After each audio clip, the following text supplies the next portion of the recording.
This weekend, the English Lionesses football team will compete in the World Cup final in Sydney against Spain. Queen Letizia of Spain and her daughter Princess Sofia will be in the crowd, having flown in specially to cheer on their country. And Prince William, the Prince of Wales? You know, the guy who is president of the UK's Football Association.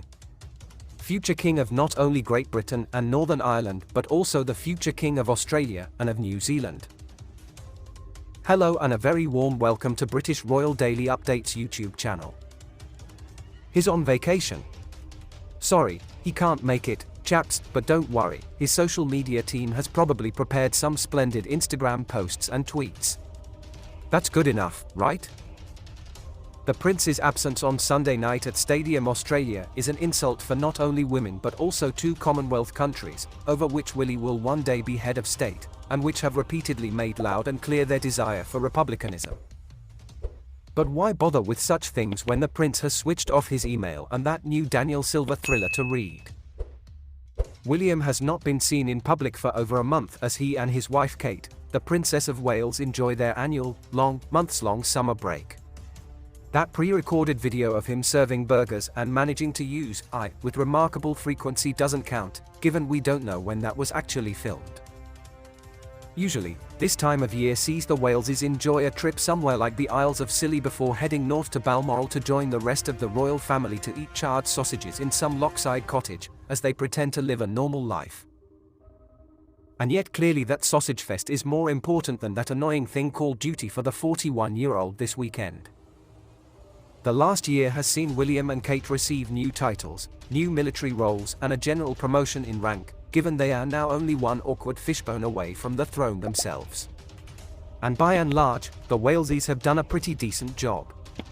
They have their big-ticket causes, the climate crisis, mental health, and early years work, and apply themselves with the kind of sincere commitment one would expect of the UK's highest-paid semi-civil servants. This World Cup situation makes me wonder if the Prince of Wales only cares about his royal duty and loyalty when it is convenient for him. After all, this is the same man who skipped the Commonwealth Day service in 2017 to go skiing with his friends in the Swiss Alps, where he was seen dancing with a blonde Australian woman in a club. Well, only one of those events had Glühwein, right? By not attending the final, William is showing a shocking lack of interest in two of the key countries that he will one day rule over.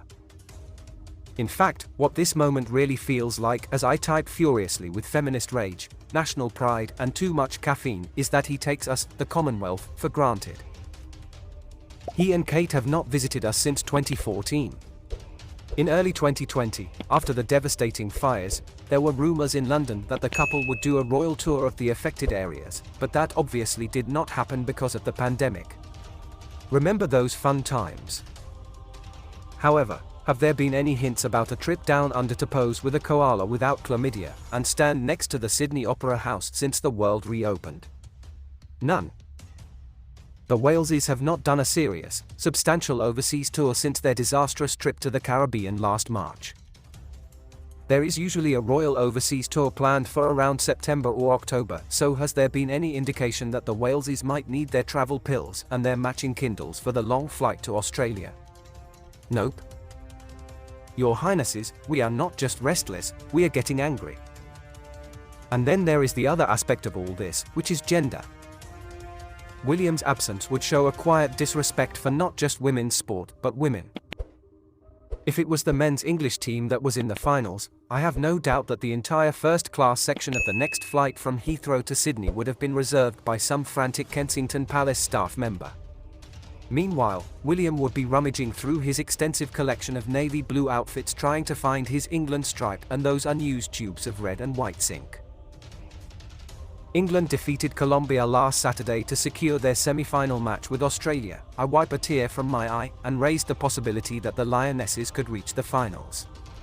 Since William and his office have been aware of this potential outcome for so long, why on earth wasn't a tentative plan for a Sydney trip being made and considered then? I'm writing this on Friday morning and there is still a chance that in the next 48 hours the Prince might surprise us all and show up on Sunday, dressed in his casually unbuttoned smart outfit, a spotless England scarf that has just been removed from the plastic carefully wrapped around his royal neck. However, even if he does show up, his utter failure to treat this thrilling, joyful, heady moment for women, for the English team and for Australia, with the enthusiasm, energy and passion it deserves is infuriating, especially considering his role as President of England's Football Association. The official Kensington Palace Twitter account has sent out one tweet about the Lionesses' victory and the Matildas' defeat. It all felt nothing more than routine, something composed and sent off by the one communications assistant left to run the office while everyone else is off enjoying the sun. Yet somehow, William and Kate have managed to share 4 tweets and retweets about William's big burger outing. The lukewarmness of all this is not something that I think Australia and anyone who cares about gender equality will forget anytime soon. What this all reveals for me is a certain neglect, a certain indifference, a certain cavalier disregard for what is a monumental moment on several levels.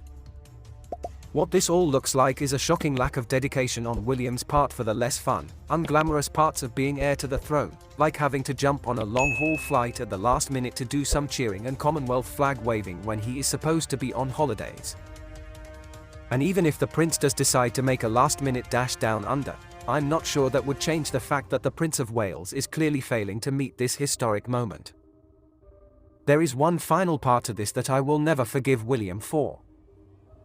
On Friday, Piers Morgan tweeted, "Get on a plane to Australia ASAP, YRH, you would if the men's team reached a World Cup final, so why not for the women?"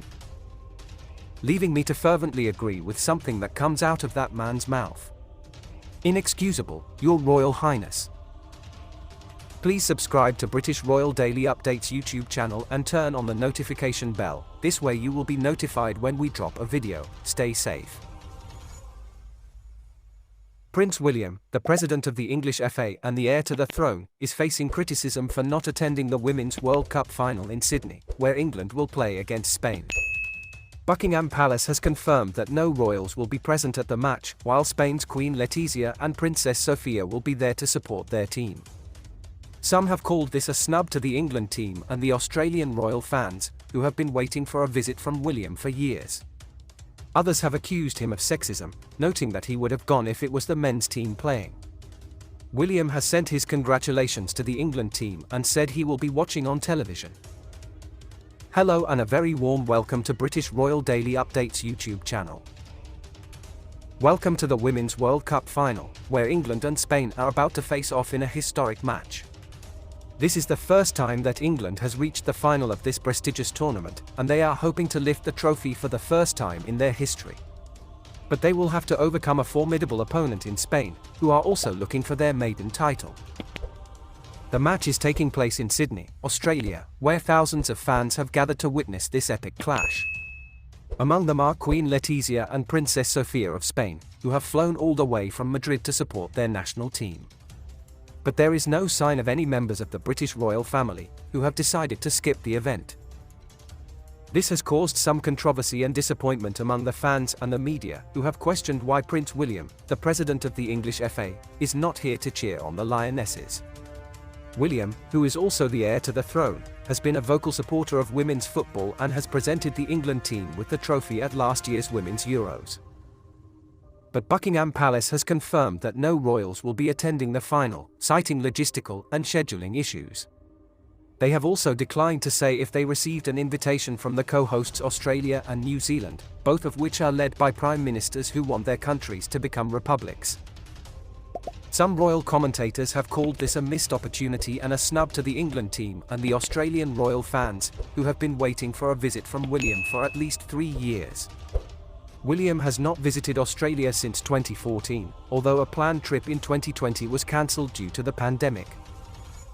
Others have accused William and other senior figures of sexism, noting that they would have made more effort to attend if it was England's men's side playing in the final.